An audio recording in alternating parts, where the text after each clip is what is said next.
Thank you very much, Barbara Brown. I do appreciate the question, and Barbara I've known for some time, so she should probably know the answer about my background. But for those who don't, certainly I grew up here in the Golden Valley in Shepparton, went to primary school here, both at Wilmot Road and St Mel's, then on to what was then called St Coleman's College, now called Notre Dame.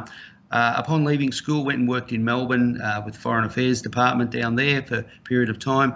Then got married and started to raise a family, and thought, it's a bit easier back in the country area. And of course, back in those days, interest rates were about 17.5% for a house. So decided to come back to the Golden Valley and worked in the retail sector in regards to travel and tourism, particularly for a period of time. Moved on and worked at over the journey for three different federal members of parliament. So Dr. Sharman Stone, Damien Drum, and Senator Bridget McKenzie over that period of time. Also was a facilitator at the Fairley Leadership Program, similar to a role that you had as well, Barbara. And in the period of time, I also worked in education as a wellbeing officer at a number of different locations throughout the Golden Valley. In that period of time also, through the journey, I've been very active in the community volunteer, certainly as president or chair of the different school boards, different committees, president of different sporting clubs and associations, and so I do know the area very, very well. As I said, family's grown up here, played a lot of sport here, and been involved in the community here. Reason for standing up and this particular time for council is that I think that we're on the cusp of something really exciting in the Golden Valley, and I think we need a really good team with the right skill set to just move us forward. And I think that there's some outstanding candidates that have put their hand up. I'd like to offer my particular attributes, which are along the lines of leadership and governance and understanding the community.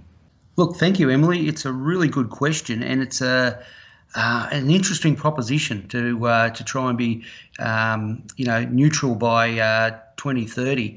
It's a bold target. It's an achievable target. I'd like to see how it's how to do it. What's the doing? How's it going to actually take place? What are the things on the ground that are actually going to show that this is actually happening? Now, I tend to think you're asking me that question, so I'll phrase it in this particular sense, in that earlier in the year, the local government, City of Greater Shepparton, declared a climate emergency. And it scared a lot of people with the particular thought of, climate emergency. And I know climate change particularly, people have, pretty much prejudices on what they think that is anyway. So there was a little bit of talk about it. We went into COVID, so there wasn't a lot of conversation, but there is certainly more conversation about it now. And of course, it was a fairly controversial stance with the mayor, with the deciding vote on that. What it actually means, the way I look at it, is that we are in an emergency, particularly with the climate. Very much in the emergency, in the sense that if you were to have, say, a bushfire emergency and had a plan around that, what would you do? How would that look like? If you had a COVID emergency and you had a declaration on that, what are the doing things? What are the plans and the principles? No different for climate as well. And we need to be able to say, from local government perspective, that we lead the way in that, and that we set particularly the social agenda in and around some of the doings. And I'm really interested to see. I know that the council have a fantastic environmental department there. I know some of the people that work there, and they're very passionate about it, but they're also very realistic about it as well. And I really want to hopefully get into council and have an understanding from them how they see it, but also collaboratively with other councillors and how we go about that. But it is a target. It is achievable. We just need the right people at the table to be able to and have the impetus to actually push that forward. Tom, fantastic question. Great to see you're part of this particular group, and you're an outstanding young man and an outstanding young question, which I would expect from you. Um, Urban sprawl, interesting one. You don't normally associate Shepparton with urban sprawl. You do with Melbourne and your high density, etc. But you are right. Let's take a bit of a step back and have a look at that. If you looked at the mall and you walked along there, and I've done that a few times, and I'm thinking, I look upstairs and I go, why would anyone want to live there? Really? But um, it's changing. And I think post COVID, we're going to be in a situation where we're going to have a lot of people that realise they can work from home, they can have the benefits of living in regional or rural area, and they'll be moving out of Metro Melbourne to this particular region. We're on the cusp of something exciting to be able to do that, and we need the right people, the right drivers to be able to accommodate those people. I think also with people moving and migrating from metro to regional cities like Shepparton or Mooroopna for that matter, but particularly Shepparton, I can see that people in Shepparton might want to then decentralise themselves and then move out maybe 10, 15 minutes out the road to your Kingupnas or Katandras or Talambas or whatever. So in planning for the future for Greater Shepparton, you've got to look at the bigger picture of how that might look.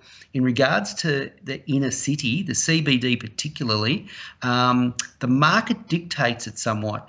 The council can set the environment and set the parameters and the right permits and zoning for it. But ultimately, it'll come down to the people that own the particular properties to be able to establish that. And I think there's an appetite there. I've spoken to a number of not only owners of businesses, but great entrepreneurs in the area that are willing to give that a go. And I already know a number of people that do live right in the heart of Shepparton, upstairs from buildings that people don't even realise are now set up to support that residential accommodation. Part of that also is that you look at the white elephant that we've got in the multi-deck car park, and I've got a great plan in regards to that, working with people like Tank, the artist, etc. So we're going to brighten, if the council could buy that back, maybe at a fire sale or something like that, but buy it back and revitalise that as part of it as well, where you have maybe some terrific apprentice Indigenous artists come in, brighten the whole place up, light it up, put CCTV cameras in there, widen the parking, make it so attractive and so iconic as Shepparton that people not only want to come into the area, but they want to actually park there. But also, you could have one levels dedicated to those residents who are living in the CBD who haven't got normal private car parks. They can actually, like they do in the city, businesses, they actually just hire that particular park. So I think you need a bit of vision with it, and I think urban sprawl is something to be embraced, not to be looked at and put what restrictions we can put on it. We want some great entrepreneurs to really set the people living in the city and then walking down that fantastic Friar Street Cafe precinct. Thanks, Seb. Really good question. Oh, gee, it's a difficult one because we live in such an area which is vast, and we need to obviously get from point A to point B. And metro, you're pretty much in tune with public transport, but up here we don't, and it's really it's pretty shameful too in terms of particularly if you're looking at trying to get to Melbourne with the rail. I know things are afoot now to try and increase the velocity of the trains to get them to Melbourne, but also the interlinking between maybe other regional centres. I mean, it can take a horrendous amount of time even to get from from say Tatura or Mooroopna through to Shepparton if you're trying to get some public transport. And then you look at it and you see, and you wonder why people don't use it because, one, it's fairly spasmodic, but also, you've got these massive, big, 50-odd seater buses that go around and there's about two people sitting on them. And you think, well, what's the efficiency in that?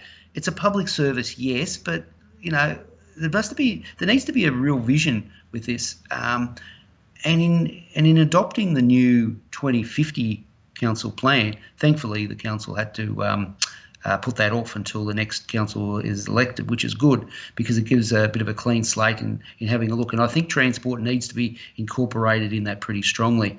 We instead of having those big buses, mini buses, by comfortable, affordable, maybe even electric. Get these mini buses and get them around town more frequently, but also interlinking there with the regional centres. And if you provide the public transport, you're actually providing a better infrastructure and connectivity. We've talked about telecommunications before, about making sure that we're all wired up across a broad spectrum, and we also do that in regards to your gas and electricity and all of that. We need to do that with transport, and we need to have an overall plan, not just an ad hoc plan. And it's evolved that way as an ad hoc plan. So we need, obviously, better transport in terms of rail. The more people who get on rail, and we can get them to Melbourne and back, it's less people on the highway, far less pollution.